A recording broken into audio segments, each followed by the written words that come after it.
This is my 10.04 sensitive topics presentation.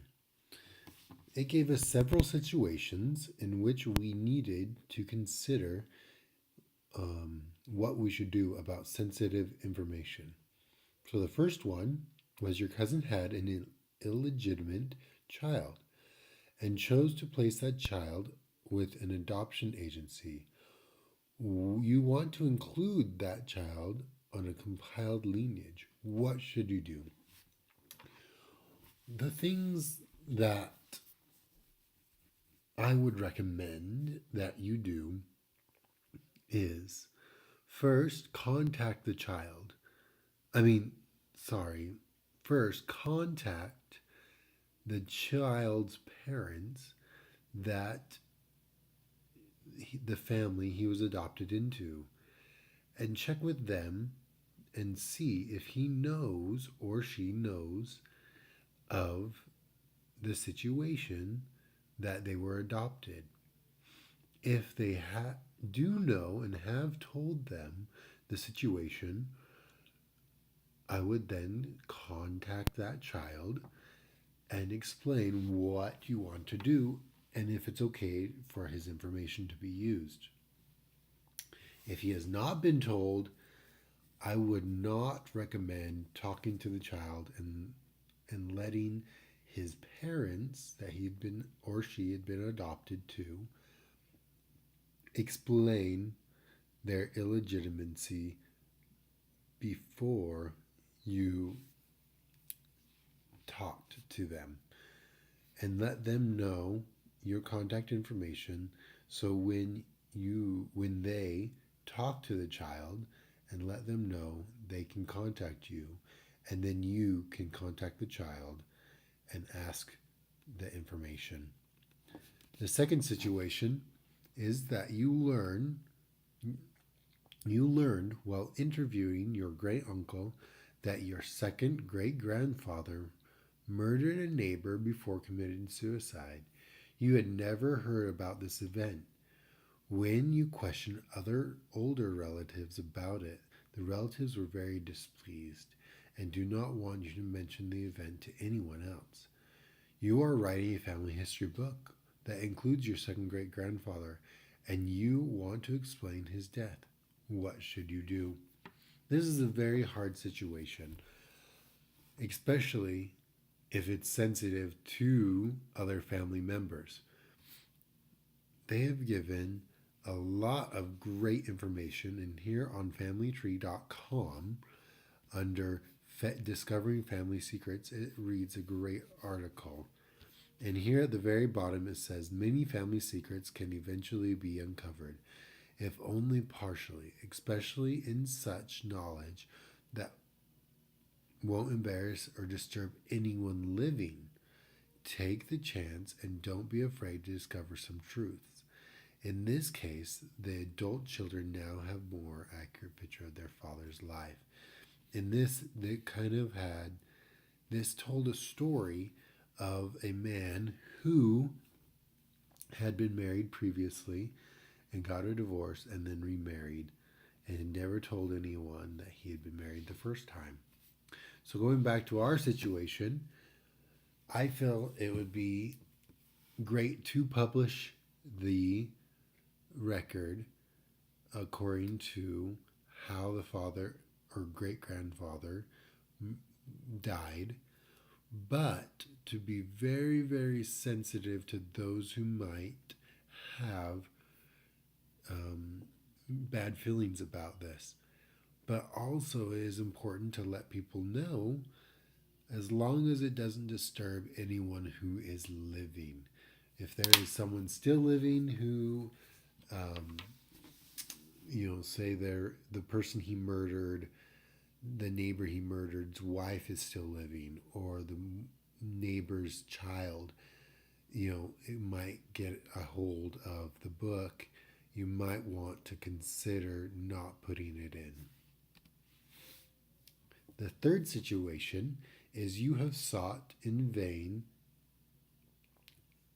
for your grandparents' marriage records and had just located information that explained why Your grandfather never divorced from his first wife. In essence, children from your grandparents' relationship is illegitimate. Will you tell your parents and his siblings or her siblings they are illegitimate? If so, what would you say and how would you say it? The first thing I think to do is to remember, do not ruffle living people's feathers. The first thing is to talk with your grandfather or grandmother if they are still alive. If they are still alive, ask them why haven't they told the rest of the family about their situation? Or if they have told them, what have they told them? The second thing is to just probe your parents. Ask your parents about the situation very carefully. You might want to say, so when was Grandma and Grandpa married? Or where were they married? Bring up kind of questions that might get them to think. And then when they say, I don't know if they were married, and then you can bring up the situation that you found that there is no marriage certificates because he was still married to his first wife. And then you might want to bring it to the siblings if your parents think it's something that the siblings should know. If it's something that ruffles people's feathers, you might want to wait a little while before telling them. The fourth situation is you want to publish a descendancy report for all descendants of one or your great grandparents from your website. This chart consists of descendants' names and dates and places of their births and marriages, lists of their children and their contact information. This chart could greatly facilitate communication and sharing of information between descendant cousins. What do you need to consider, and how will you accomplish this task? So, the first thing you need to consider is safety. Once published on your site, there's no going back. It's out there. You can always take the site down, but you don't know how much damage you cause between you putting it up and taking it back down. So, another great article that we read talked about in the pursuit of our ancestors, let's not hurt ourselves or living family members. Think before you post or share data. It's great to share, but they also talk about how it's really important on this article. Nope. Let me find the article. Here it is. On this article of exposing our families in the internet. A lot of the times, a safe bet is whatever last census came out, because now all that information is public data. But if you're going to publish, say, your information, that's okay if you're okay with it.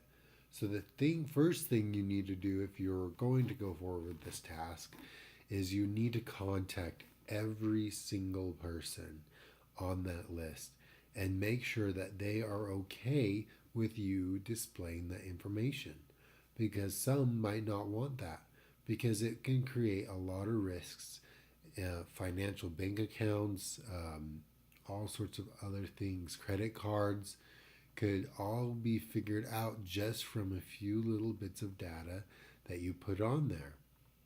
Another option, if you did want to continue, is to make everything encrypted under and behind a login page. You can send out the login credentials to all of the family members so that only they can access the encrypted data. And there's a lot of great websites out there that you can do that, where you can build a website and then lock and encrypt the information behind a login page. So that way, when people do want that information, it is available to them and they can log in and see the information. And that was the four situations.